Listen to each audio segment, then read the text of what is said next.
Girlfriend আছে কার কার দেখি হাত তোলো। মাশাআল্লাহ, সাহস আছে ওদের, বুকের পাটা আছে। হাত নামাও বেটা। এই গার্লফ্রেন্ড বয়ফ্রেন্ডের সাথে আমাদের কোনো সম্পর্ক? আমরা বিয়ে করব। কি করব? বিয়ে করব। চেয়ারম্যান সাহেব বিয়ে করাই দিন এগুলারে, আপনার দায়িত্বে দিয়ে গেলাম। এই গার্লফ্রেন্ড বয়ফ্রেন্ড এগুলো ইসলামের কালচার নয়। বিয়ের চেয়ে ভালো কাজ পৃথিবীতে হতে পারে? বিয়ে করতে গেলে বাপে বলে আগে নিজের পায়ে দাঁড়া। তো এতদিন ও কার পায়ে দাঁড়াইছে? ছেলে মেয়েদেরকে সাহস দেন, ছেলেও পড়বে। ওই যে একজন চিল্লান দিয়ে উঠছে, ওর কমন পড়ছে। কমন পড়ছে, মাশাআল্লাহ। গার্ডিয়ানরা যারা আছেন ওদের দুঃখ কষ্ট একটু বুঝছেন আপনারা, মিলাই দিয়েন ওদেরকে, বিয়ের পিড়িতে বসায় দিয়েন। বিয়েতে কল্যাণ, বিয়েতে বরকত। বিয়ের মতো ভালো কাজ হতে পারে না। সব নবীরা বিয়ে করেছেন।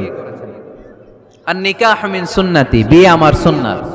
ফামান রাগিবা আন সুন্নতি ফালাইসা মিন্নি, যে আমার সুন্নতকে ভালোবাসে না সে আমার উম্মত হতে পারে না। বিয়েটাকে সহজ করে দেন। যেই সমাজে বিয়ে সহজ ওই সমাজে জিনা কঠিন, তাই না? যেই সমাজে জিনা সহজ ওই সমাজে বিয়ে কঠিন। আমাদের সমাজে জিনা করা সহজ, বিয়ে করতে লাগে 10 লাখ, জিনা করতে লাগে 1000। ঠিক কি না? 10 লাখ টাকা ছাড়া বিয়ে করা যায় না। এটা লাগবে, ওইটা লাগবে, এই দাও, ওই দাও, মোহর দাও, বিশাল অঙ্কের মোহর। 10 লক্ষ টাকা ধার্য না করলে মেয়ে দিবে না। এরকম আছে না নাই? না, এগুলো আসলে ইসলামিক কালচার না। ছেলের বাবা মেয়ের বাবা উভয়কে আমি বলি বিয়েটা সহজ করে দেন, সহজ করে দেন। ছেলে পড়াশোনা করুক, সমস্যা নাই, মেয়েও পড়ুক, কিন্তু তারা পবিত্রভাবে তাদের সম্পর্ককে মেনটেন করুক। ঠিক কিনা? তাদের এই যৌবনের তাড়নায় যে পাপের সাথে জড়াবে তার পার্সেন্টেজ গুনাহ বাবা হিসেবে আপনার কাঁধেও আছে না নাই? এজন্য বাবারা সাবধান, মায়েরা সাবধান, বিয়েটাকে সহজ করেন। এই এলাকার যুব সংঘ যারা আছো, তোমরা একটা ক্যাম্পেইন করবা এই মাহফিলের পরে, টাইমলি ম্যারেজ ক্যাম্পেইন।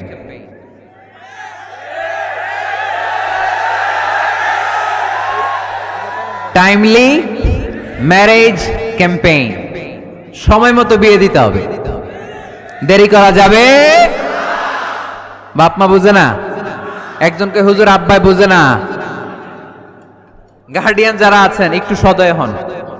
ওরা যে পাপের সাথে, পাপের রাস্তা যে ওরা চিনে যাচ্ছে, পাপের পথে যে জড়িয়ে যাচ্ছে, আল্লাহর সুপ্রিম কোর্টের কাঠগড়ায় আসামি করে আল্লাহ সেদিন আপনারে দাঁড় করাবে।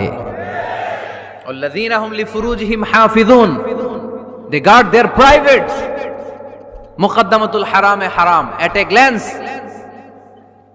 একটা নারীর দিকে চোখ পড়ে যাওয়া এটা হারাম না, কিন্তু এই চোখ পড়ার কারণে এটা জেনার দিকে নিয়ে যাবে, এজন্য এটাকেও হারাম করেছে কে? মুকদ্দামাতুল হারামে হারাম। এই নজরটা বড় খারাপ। আন-নাযার সাহামুন মাসমুমুন মিন সিহামি ইবলিস।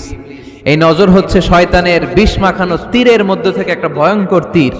এই তীর দিয়ে শয়তান যুবক আর যুবতীদেরকে কাবু করে ফেলে। আমরা শয়তানের হাতে ধরা দিতে চাই না, আমরা বিয়ের মতো পবিত্র বন্ধনে আবদ্ধ হতে চাই। ঠিক কি না?